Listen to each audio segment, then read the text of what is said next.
기도하겠습니다. 사랑하는 하나님 아버지, 오늘 하루도 우리를 지켜주시고 이 자리에 하나님 말씀 듣는 가운데 불러주시니 감사합니다. 우리의 찬양을 받으신 주님께서 이제 한 말씀을 우리 마음에 심겨주시고 성탄의 은혜로 임하시는 예수님에 대해서 우리가 묵상하고 마음 깊이 받아들이는 귀한 예배의 시간 되기를 간절히 소망합니다. 오늘 이 시간 성령 하나님께서 온전히 이곳에 충만히 임하여 주시고 우리의 마음을 열어주시고 말씀을 듣는 우리의 귀를 열어주시옵소서. 이 시간을 온전히 우리 주님께 맡겨드립니다. 예수님 이름으로 기도드립니다. 아멘. 네, 옆에 분들과 성탄 인사를 한번 해보겠습니다. 임마누엘하고 한번 인사하겠습니다. 네. 어떻게 하다 보니까 성탄 말씀 첫 번째로 이렇게 섬기게 되었습니다. 오늘 말씀은 왜 구유여야 했습니까? 라는 제목으로 우리 아기 예수님으로 오신 예수님에 대해서 함께 묵상하는 시간 가지기를 원합니다. 누가복음 2장 1절에서 7절까지 말씀입니다. 한 절씩 교독하고요. 7절은 같이 한번 읽도록 하겠습니다. 그때 가이사 아구스도가 영을 내려 천하로 다 호적하라 하였으니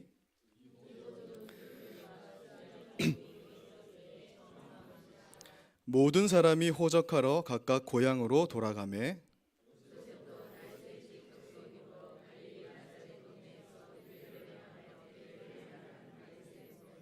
그 약혼한 마리아와 함께 호적하러 올라가니 마리아가 이미 잉태하였더라. 같이 읽겠습니다. 첫 아들을 낳아 강보로 싸서 구유에 뉘었으니 이는 여간에 있을 곳이 없음이러라. 아멘. 예. 올 한 해도 어떻게 지나갔는지 모르게 여름에는 참 덥기도 하였고 다산다난했던 그런 한 해가 어느새 마지막 달에 오게 된 것 같습니다. 그리고 올해도 어김없이 예수 그리스도의 성육신을 우리가 기념하고 또 묵상하는 그 성탄절을 코앞에 앞두게 되었습니다. 여러분들은 성탄절 하면 어떤 이미지가 떠오르시는지 모르겠어요. 지난주 설교 시간에 제가 언급하였듯이 저는 작은 이런 개척교회에서 어린 시절을 보냈기 때문에 성탄절에 관한 추억들이 꽤 많이 있는 편입니다.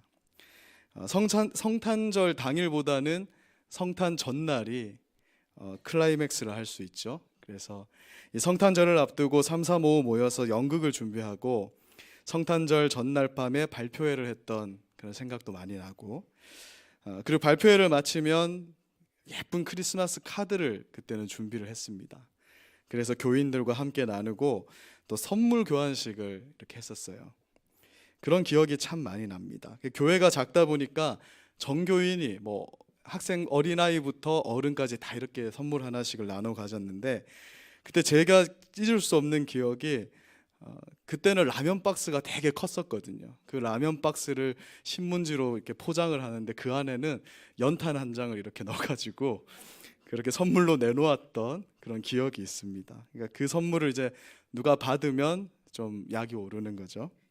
그 선물 교환식까지 마치면 성도들이 다 같이 모여서 이제 맛있는 떡국을 먹었던 기억이 나요.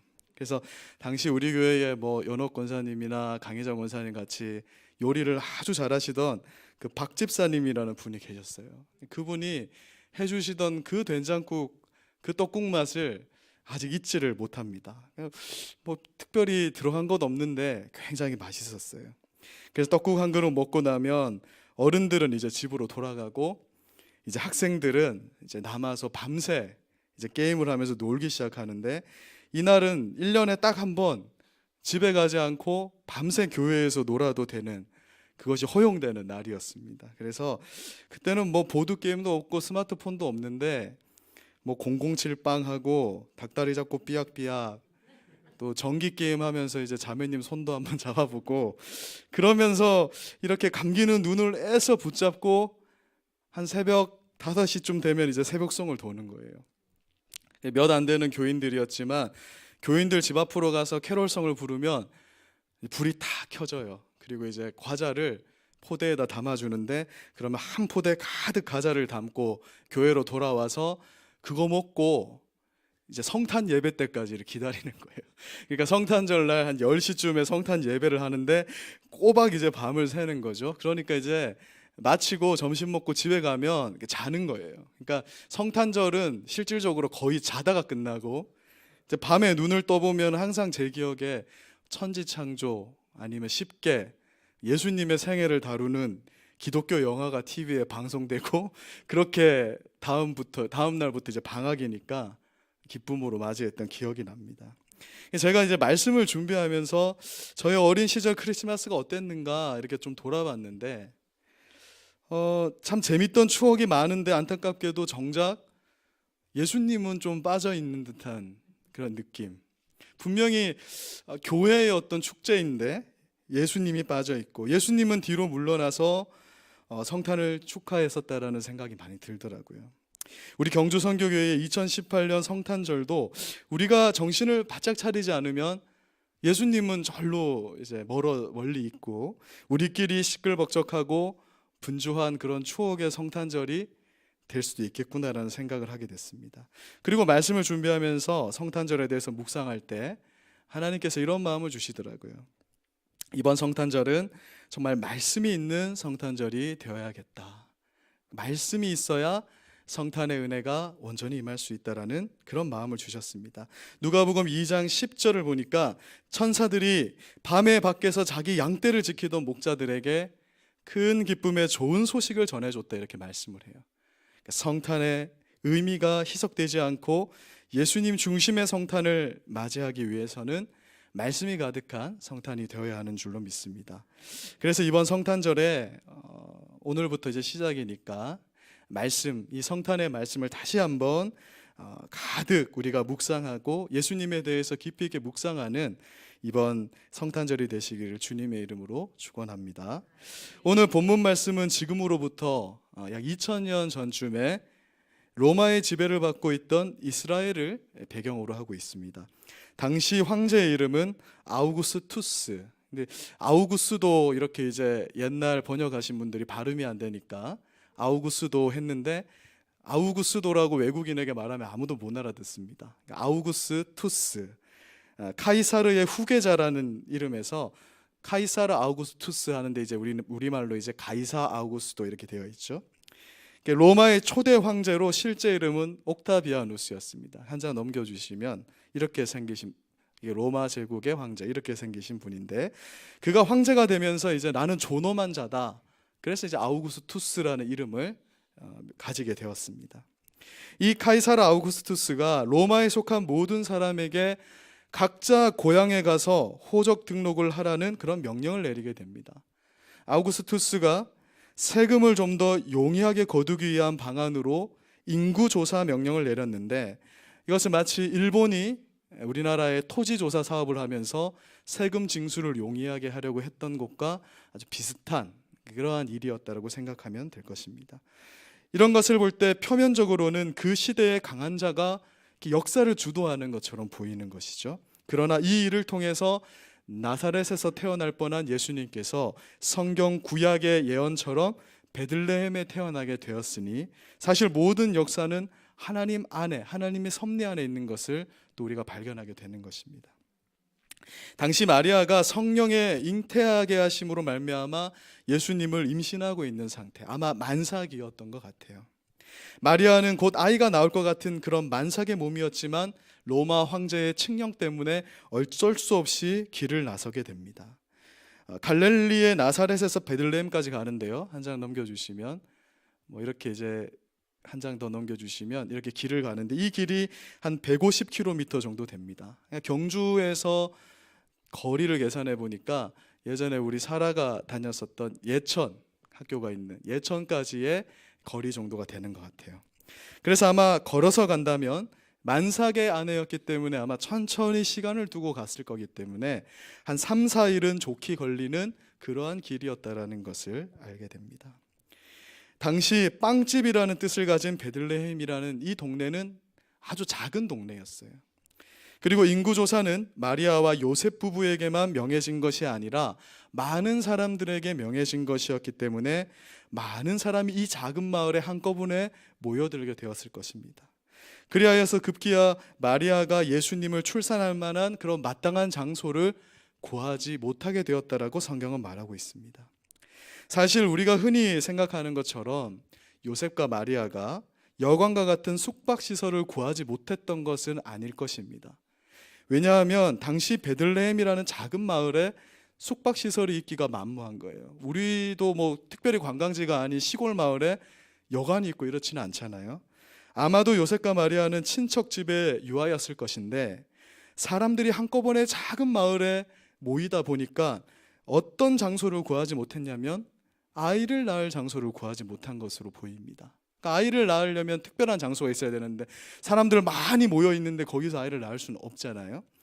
그래서 아이를 낳을 장소를 구하지 못했다라고 우리가 보는 것이 더 옳은 해석이라고 할 수 있습니다. 어찌되었든 아이를 출산하기 위해서는 빈방이 필요했습니다. 그러나 그들 부부에게 허락된 빈방이 없었다라는 것이죠. 우리를 구원하시기 위해 이 땅에 오신 예수님은 태어나실 때부터 거할 곳이 없는 신세였다라는 것입니다. 안타깝게도 결국 산통을 겪는 마리아에게 남은 곳은 짐승의 밥통으로 쓰이는 구유가 있는 그런 짐승 우리밖에는 없었다라는 것이에요. 그리하여 우리를 죄에서 구원하러 오신 예수님은 낮고 낮은 짐승 우리에서 태어나고 냄새나는 구유에 누이실 수밖에 없었던 것입니다. 예수님께서 태어나실 당시 유대 사회에서는 짐승을 키우는 우리가 집 밖에 있는 경우도 특별히 있었지만 대체적으로는 집 구조가 어떻게 되냐면요. 한 장 넘겨주시면 이게 이제 이스라엘의 집 구조입니다. 어떻게 되냐면 2층에서는 사람이 사는 거예요. 그리고 1층에서는 짐승을 키우게 됩니다. 그러니까 우리가 생각하는 것처럼 우리 한국 전통적인 그런 외양간 그런 느낌으로 멀리 떨어져서 출산을 한 것이 아니고 이제 1층에 거하게 되는데 때로는 동굴을 사용해서 동굴을 우리로 사용하는 경우도 있었기 때문에 예수님이 거기서 태어났을 수도 있습니다. 한 장 더 넘겨보면은 더 자세히 보면 이런 구조인 거예요. 그러니까 1층은 짐승을 키우고 2층에서는 주거 생활을 하는 이제 이런 구조였습니다. 분명한 것은 예수님께서 정확하게 어디서 태어났는지를 알 수는 없지만 구유에 누이셨다는 점에서, 즉 짐승들의 밥통에 누이셨다라는 점에서 예수님이 짐승들이 있는 곳에서 태어났다라는 것은 사실인 것입니다.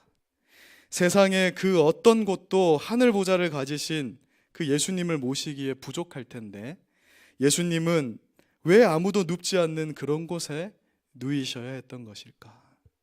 이 땅의 모든 사람에게 하나님의 복을 주기 위해서 하늘의 가장 높은 자리를 내려놓고 인간으로 이 땅에 오신 예수님이 왜 그토록 냄새나는 그런 구유에 누이어야 했을까?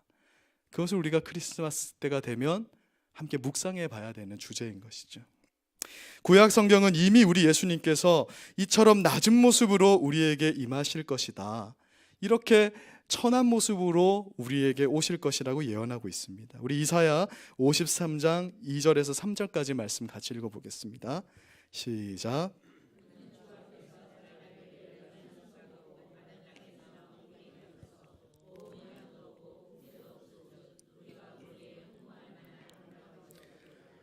그는 멸시를 받아 사람에게 버림받았으며 간고를 많이 겪었으며 질고를 아는 자라.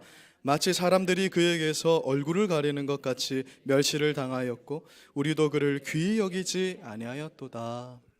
사람들은 아무도 우리 죄를 대신하기 위해 이 땅에 오신 예수님을 귀하게 여기지 않았습니다. 이 한 아이가 태어나는데 우리의 방을 내어줄 만한 그런 마음을 가진 사람이 없었다라는 것입니다. 십자가에서 벌거벗은 채로 죽임을 당하시는 예수님이 태어날 때 멋진 궁정과 좋은 옷을 두르지 않은 것은 어쩌면 당연한 일이라고 할 수 있습니다. 구유에 포대기를 두르고 있는 모습이 더 어울리는 것이죠. 예수님의 마지막을 생각할 때.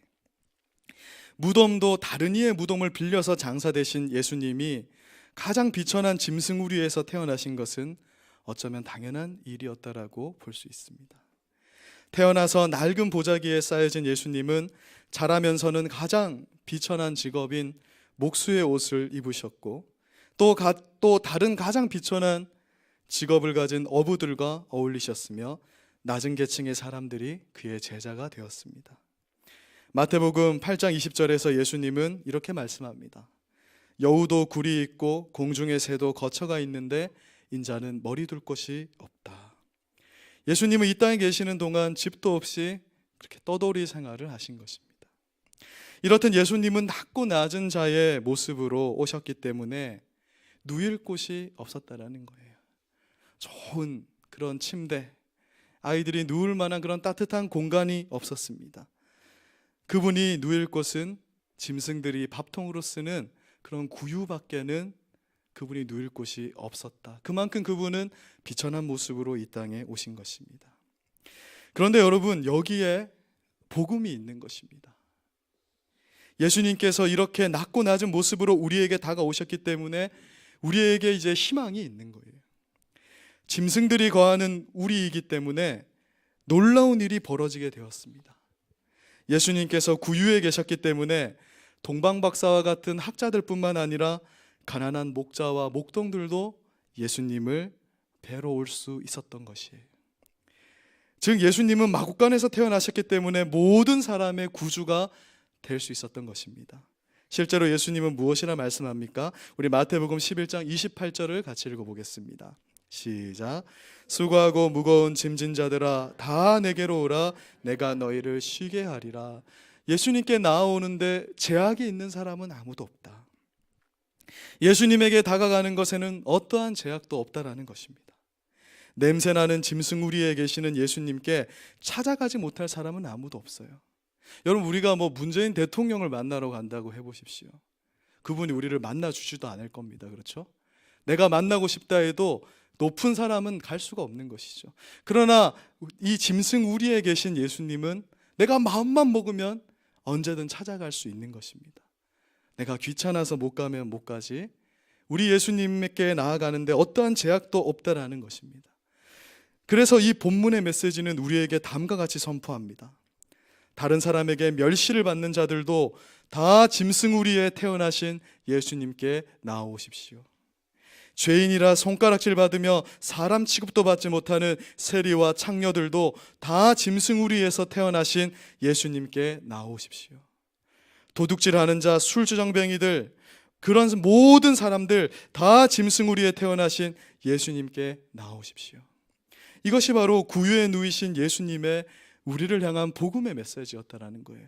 태어나실 때부터 예수님은 그 분명한 목적을 가지고 이 땅에 태어나신 것입니다. 게다가 예수님의 탄생 때 초청을 받은 이 동방박사들은 이방인들이었습니다. 이전에 이스라엘 백성들만 하나님을 알았지만 이제는 이방인들도 예수님을 만날 수 있게 된 것이에요. 우리가 다 이방인들이잖아요. 원래는 우리들이 다 예수님께 나아갈 수 있는 그 길이 열리게 되었다라는 것입니다. 인간의 죄로 인해서 동물들도 저주 가운데 있었는데 예수님이 짐승이 사용하시는 구유에 누우셨기 때문에 동물들도 예수님과 함께하게 된 거예요. 그냥 고양이가 강아지가 지나가다가 예수님을 이렇게 쳐다볼 수 있는 그런 곳이 바로 이 짐승 우리였다라는 것입니다. 예수님의 나심으로 인해서 남자와 여자, 이스라엘 백성이나 유대인이나 모든 동무들까지 함께하게 된 것이다. 온 세상의 구주로 오신 예수님의 모습은 그렇기 때문에 이렇게 비천하고 천한 모습으로 구유에 누이셔야 했던 것입니다. 만약 예수님이 그분의 권위에 맞게 왕궁에 태어났다라고 한번 가정해 봅시다. 그렇다면 어찌 양을 치는 목자들이 예수님을 찾아뵈러 갈 수 있었겠어요? 그들은 아마 문지기에게 당장 막혀버렸을 것입니다. 만약 예수님이 한나라의 왕자로 자라나셔서 왕으로 사셨다면 병자와 가난한 자들과 죄인들이 어떻게 예수님께 나올 수 있었겠습니까? 예수님께서 낮고 낮은 짐승우리에서 태어나셨기 때문에 어떤 사람도 예수님께 나오지 못하는 사람은 없게 된 것입니다. 예수님께서 짐승우리에서 태어나시어 구유에 누이신 아기의 모습으로 오신 것은 바로 어떤 사람이라도 예수님께 나올 수 있다라는 것을 보여주시는 가장 영광스럽고도 복된 사건이었다라는 것이죠. 아기의 모습으로 짐승우리에서 태어나신 예수님을 경배하는 크리스마스의 의미가 바로 여기에 있는 것입니다. 예수님의 초청은 지금도 계속되고 있습니다.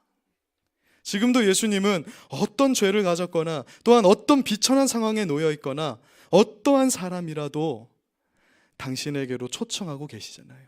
예수님께 나오는데 어떠한 신분도 어떠한 처지도 그것도 절대 가름막이 될 수 없는 것이에요. 심지어는 우리가 지금 그토록 경계하는 동성애자라 할지라도, 세상에 그 어떤 사람들도 예수를 핍박하는 사람이라 할지라도 사도 바울과 같이 예수님께 나아오는데 어떠한 제약도 없다라는 것을 이 성탄의 메시지는 우리에게 말씀하고 있습니다.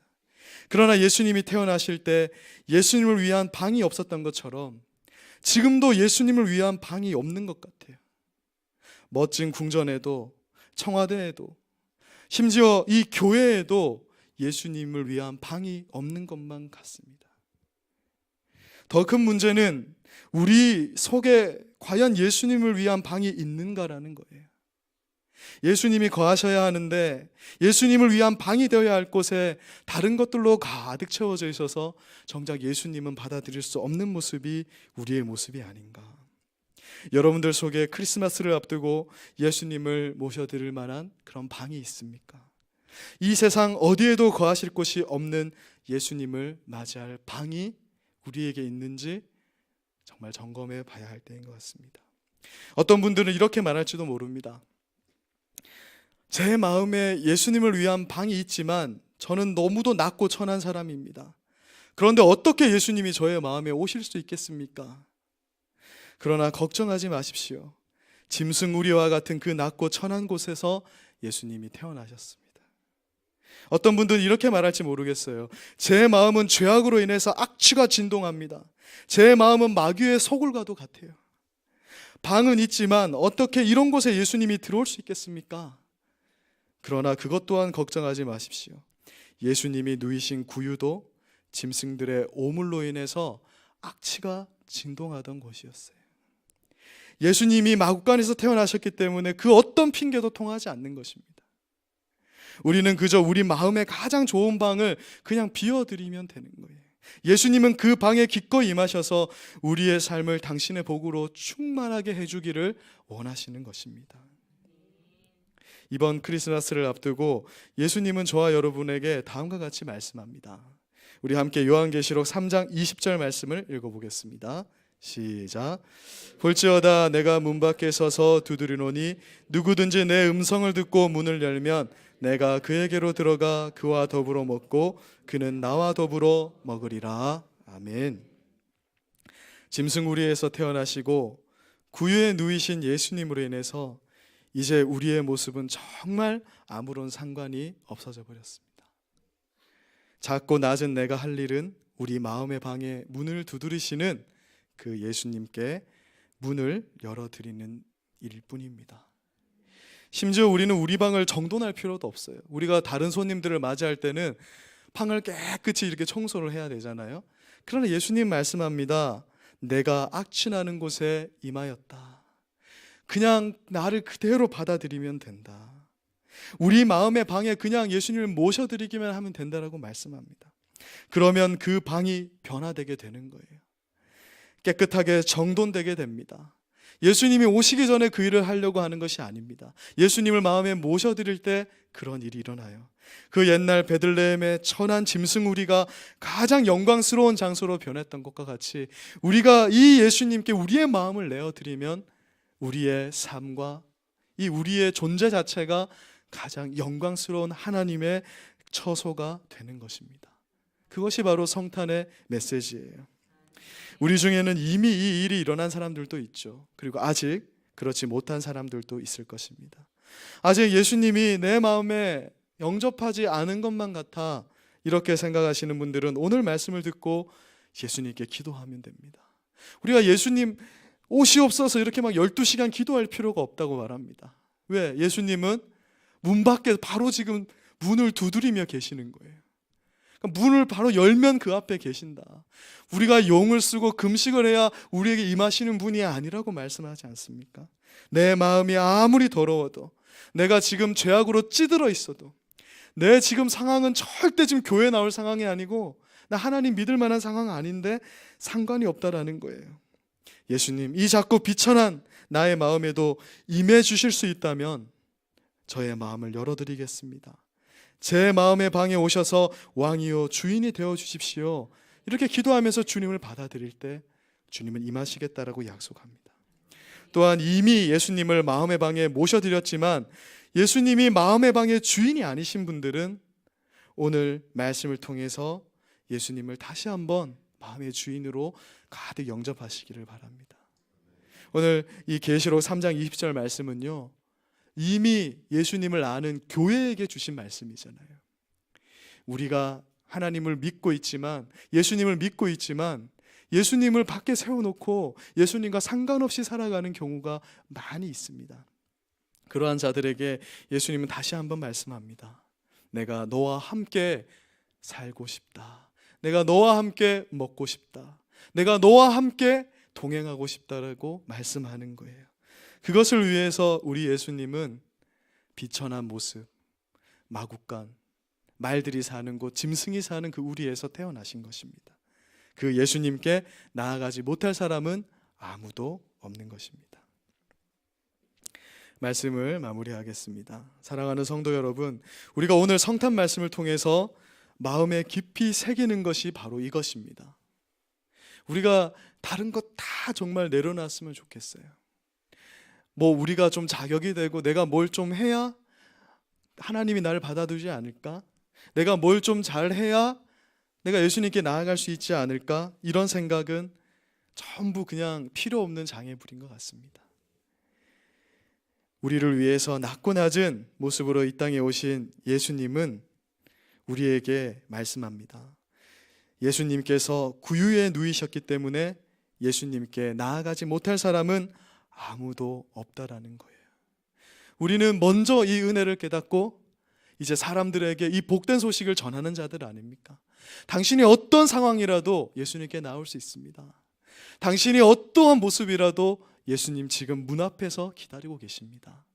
우리가 먼저 그 은혜를 알고 그 은혜를 전하는 이번 복된 성탄절이 되기를 간절히 소망합니다. 그래서 이번 성탄절에 다시 한번 이 구유에 누이신 예수님을 정말 깊이 묵상했으면 좋겠어요. 기사에 보니까 이 성탄절 하면 떠오르는 게 1위가 에버랜드고 2위가 롯데월드고 이런 식으로 3위가 산타고 아기 예수가 한 16위 정도 된다고 그러더라고요. 근데 우리가 똑같아질 수 있는 것 같아요.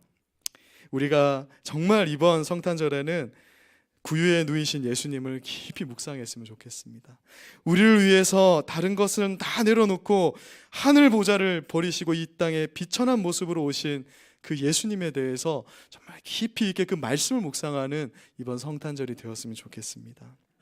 누구든 오라고 말씀하시는 예수님을 맞이하는 우리 성도님들이 되기를 소망합니다.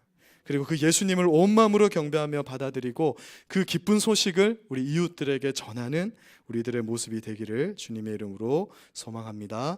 우리 함께 요한계시록 3장 20절 말씀 읽고 오늘 말씀을 마무리하겠습니다. 제가 기도하겠습니다. 3장 20절 읽겠습니다. 시작.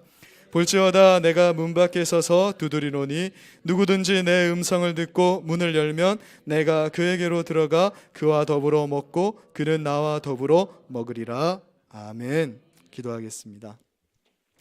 사랑이 많으신 하나님 아버지, 성탄절을 맞이해서 우리가 특별히 성탄의 말씀을 묵상합니다. 왜 예수님은 그토록 비천하고 낮은 모습으로 임하셔야 했습니까? 왜 구유여야 했습니까? 그것은 예수님께 나오는데 그 어떠한 제약도 없다라는 것을 알려주시는 하나님의 복된 메시지인 줄로 믿습니다. 우리가 먼저 그 은혜를 알고 깨닫기 원합니다. 혹시 예수님을 멀리하고 있지는 않습니까? 예수님과 상관없이 너무 오랜 시간 살아가고 있지는 않습니까? 그런 마음들 다 내려놓고 이번 성탄에는 정말 예수님을 마음에 모셔드리는 그런 아름다운 성탄 예배, 우리가 말씀이 있는 성탄 예배 될 수 있기를 간절히 소망합니다. 그리고 그 은혜를 가득 누리고 이 복음 들고 예수님을 알지 못하는 자들에게 복음을 전파하는 그런 이 땅의 소금과 빛이 되는 우리들의 모습이 또한 되게 하여 주시옵소서. 예수님과 함께하는 아름다운 성탄 되기를, 우리가 그러한 성탄을 준비하기를 간절히 소망합니다. 예수님 이름으로 기도드립니다. 아멘.